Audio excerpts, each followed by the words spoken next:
Ошол улоого миниш үчүн курбандык кылышлык бай адамдарга важип.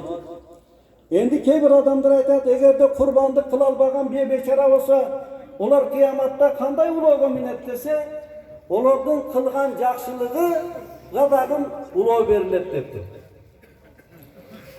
Ошондуктан улоодо пайгамбарыбыз ичиң аты шатырган бакубат семизиден курбандык кылгыла дейт.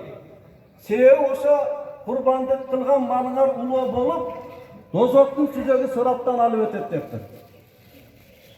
Ошондуктан курбандык кылган малыңар көр болбосун, чолок болбосун, куйругунун үчтөн бири кесилген болбосун, кулагынын үчтөн бири кесилген болбосун, касал болбосун дегенин мааниси ошо сизге улоо болгондугу үчүн ошондой касал кушалын сойбогула, жакшысын сойгула, ичиң атыша турган бакубатыны сойгула.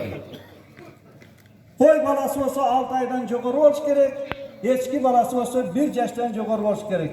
Тана боло турган болсо 2 жаштан карамалды, 2 жаштан жогору болуш керек. Төө болсо 5 жаштан жогору болуш керек.